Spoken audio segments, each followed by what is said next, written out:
Oh, this is my first time I can say, and like and subscribe. Like and subscribe.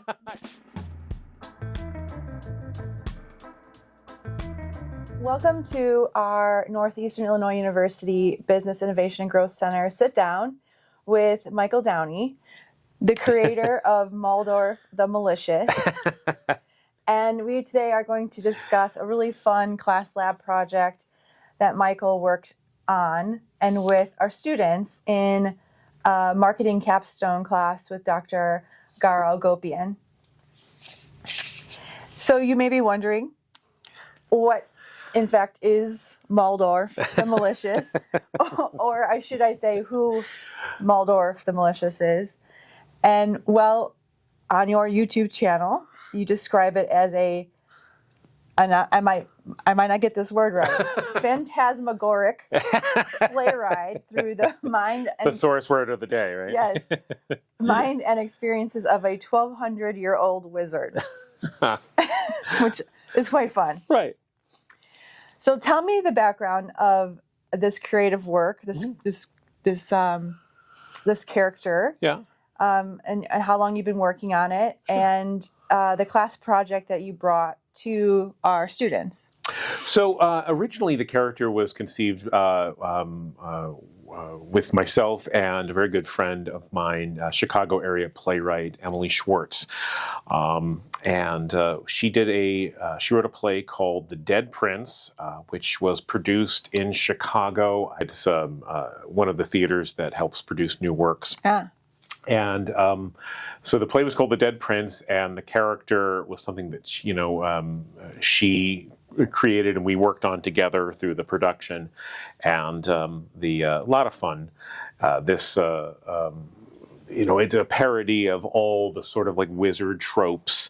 Mm-hmm. And that after that show was done, it was kind of put to bed. And when I started performing more professionally, one of the piece of advice I got was to put out, because I'm a voice actor, voice performer, was to put out characters that I perform out there in social media. So one of my first thoughts was Maldorf, and I asked my friends, like, hey, can I have permission to use Maldorf? She said, absolutely, it's yours. You created the original character. She said, have fun.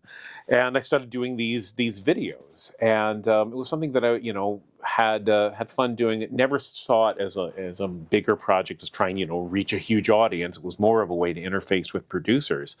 But then I started working with Garo, Professor Garo, on. He asked me to come in and talk about how actors market themselves, and through our discussions, the idea came up of, what if we gave the students this opportunity to take some raw material that I had and play around with marketing. Mm-hmm. So that's how this sort of like came together.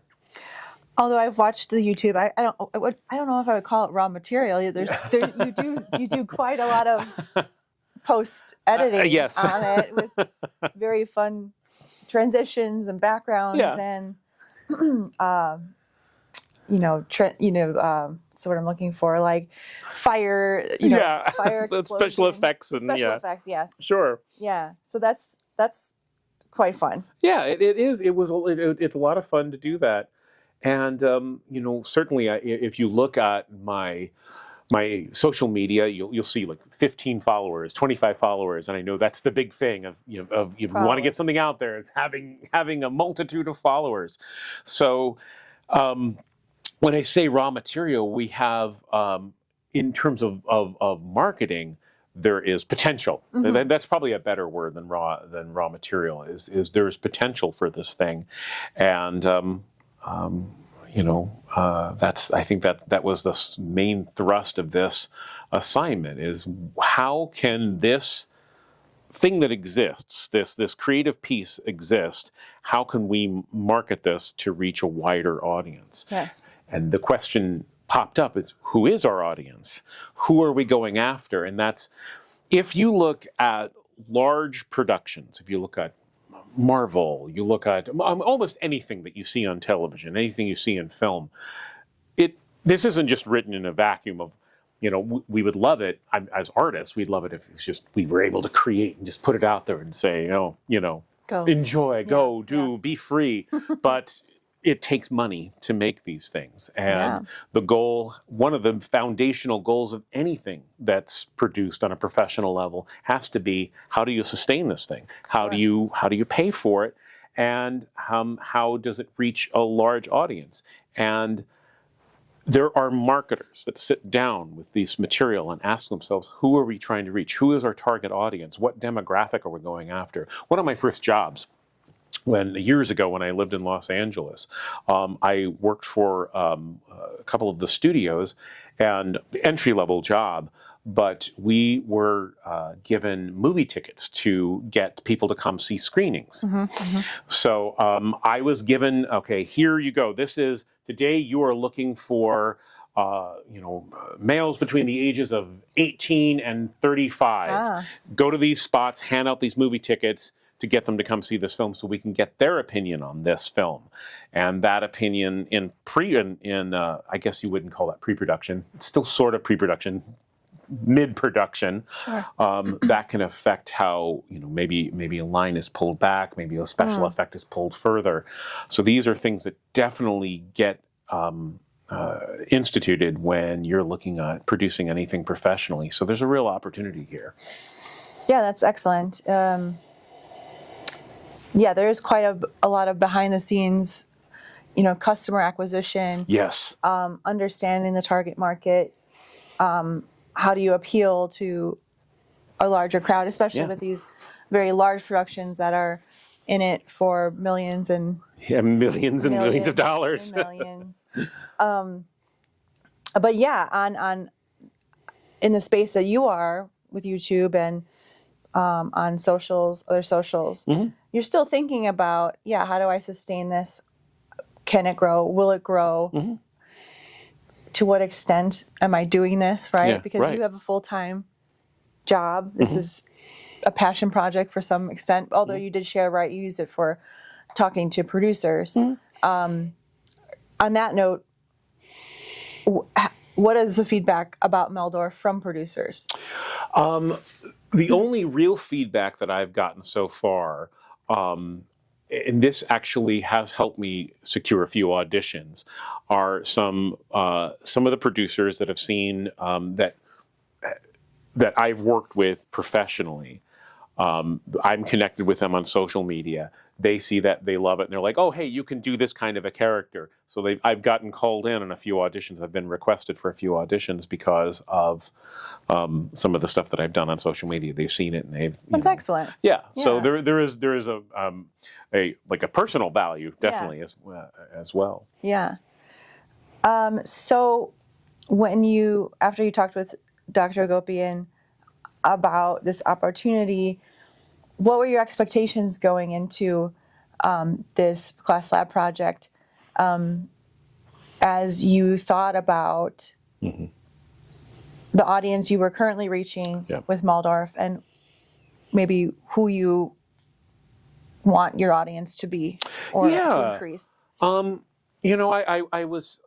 It became more and more fascinating to me as I took a deeper and deeper dive into social media and posting this kind of material and seeing how other content creators were reaching a wide audience. I had to ask the question, how do they do that?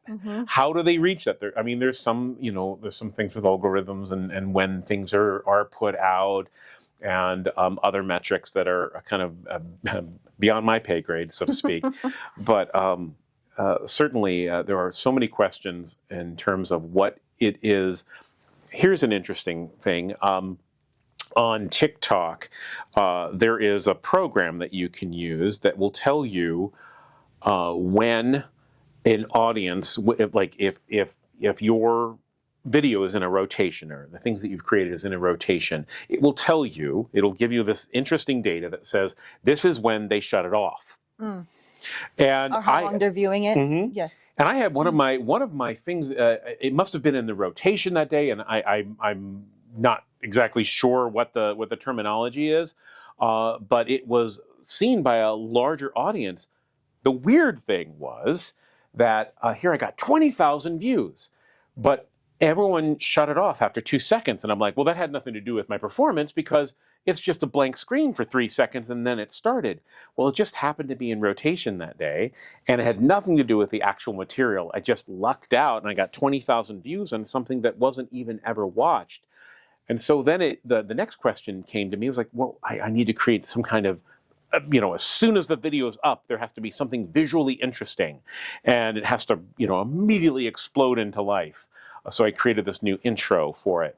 But that was around the time that Garo and I were talking about taking this into a class project, and it's an expansive project because there's so many questions that any marketing student can ask themselves.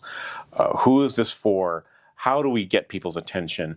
And in the class, when they were doing their presentations, what I found fascinating is we decided that we were going after, now I'm a Gen Xer, but they decided to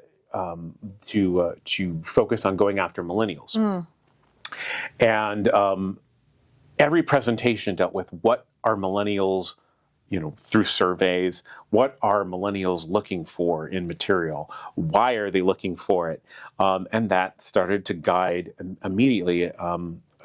And I was sitting there with my wife, who was there as well, and she works here for the university.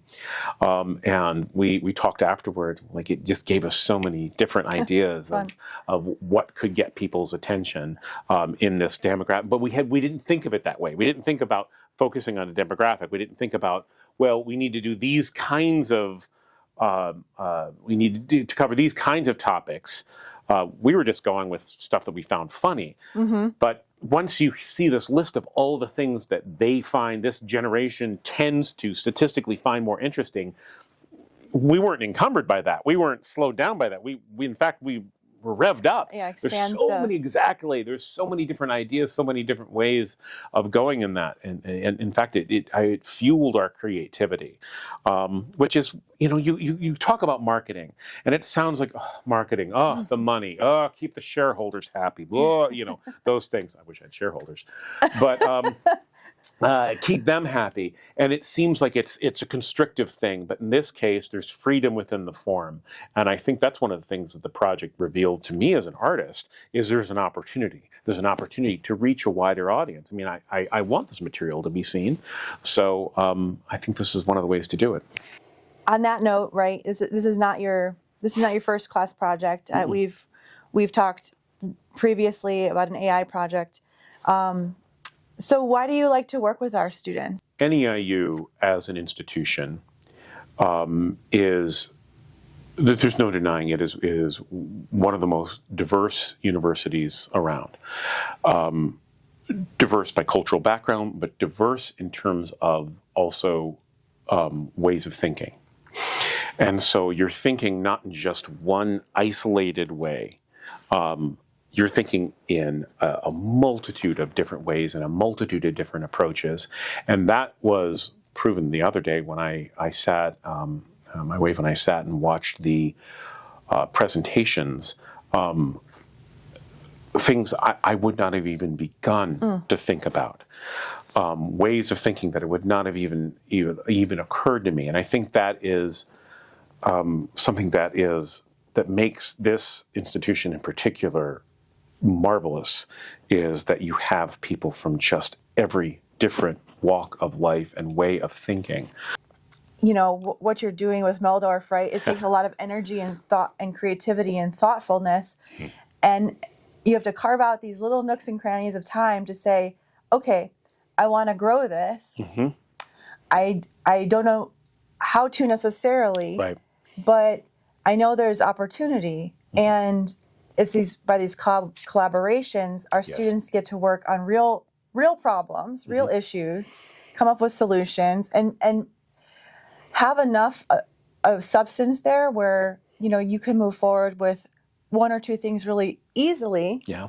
And maybe that's just thinking about the topics that Maldorf covers. Right. Which, if you haven't watched it, check it out. It's a very fun,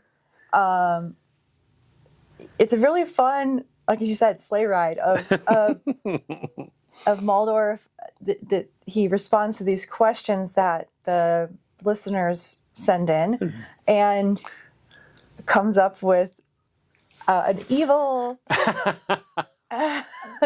approach, or maybe how-to of how to address these issues that individuals have. Because it's interesting too, because the character by his own nature is he's a marketer too. Yes. He's trying to figure out how to. One of the jokes is that he's trying to figure out how to expand his brand. So even this project itself builds into what he is as a character. So yeah, that's amazing. That's amazing. So you had a chance. You mentioned that you and Liesl sat down on earlier this week, and got to watch the presentations from the students. So, what were the initial reactions, thoughts about these projects? I've seen presentations before in these classes, so I wasn't like surprised by the quality. I guess I was a little shocked that every single presentation had something of not just value, but just real creative impact. That shocked me, and the kind enthusiasm for something where here's this guy that comes in and says, "Hi, I'm a performer and I have this idea," and how everybody was respectful of the notion of, because not everybody is comfortable with creating story, creating character. Sure. And for some of these students, this is not necessarily their wheelhouse or their world, but they didn't let that inhibit them. And that's one of the exciting things of working with a class like this, is that they didn't spend any time, putting any energy into going, this is what a waste this is. They went on it full tilt, and that was. Personally, it lifted me up. Yeah. With the kind of amount of enthusiasm that they gave this project. Yeah, you never quite know. I mean, there's this organic nature, right, that's happening on social media, and YouTube itself, right, has had various iterations of what it initially was, and what it is now. Yeah.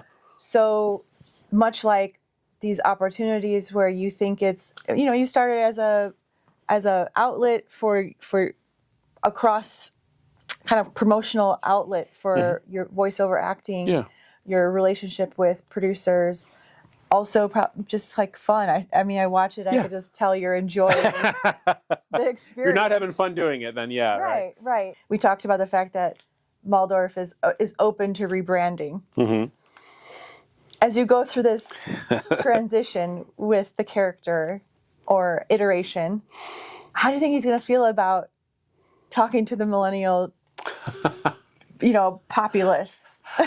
I guess I really love the notion of addressing the elephant in the room, that this is something that Maldorf is actively thinking about, because I think for the character, that's part of it, is that you have this 1,200-year-old wizard from whatever dimension he's come from, and he's actually online behind a camera. So why is he there? You have to ask that question. Why is he there? What is he doing? What is he hoping to get from being there? And so I think the question of demographics and generational demographics and who he's trying to reach is something that he would probably try to talk about head on. And I think there's a lot of potential there for comedy as well. I mean, I'm impressed that this 1,200-year-old wizard knows how to use a camera, right, and get it up on YouTube. And who's the person behind the camera too? I haven't even thought about that. That's true. Well, thank you so much, Michael. I've had a great time today reflecting on Me too. The class project, the character, the fact that Dr. Garo's class was able to integrate, real work, Yeah. a real creator, really a content creator, right, into the space of a classroom, and has come up with such, great data-driven, Yeah. creative solutions to a challenge of, okay, how do I reach a bigger or larger or population or a different demographic than I have been in the past? If you have a moment, do go and search for Maldorf the Malicious to just get a taste of who he is pre-rebranding. Oh, this is my first time I can say and like and subscribe. Like and subscribe. Yes, I don't think I've ever said those words before. Here we go. This is part of it. So, Michael, it's been a truly evil experience. It has truly been an evil experience. In good form. I also want to thank the Lyric Lounge at Lyric Lounge Studio for this beautiful space that we have here today. This is great. If you're out there watching and listening, and you are a business owner or creative yourself and want to incorporate our NEIU students and their expertise on challenges you may be facing, you can reach out to the Big Center at bigcenter@neiu.edu. You can also like and subscribe on our YouTube. But thank you for being here with us today. My pleasure.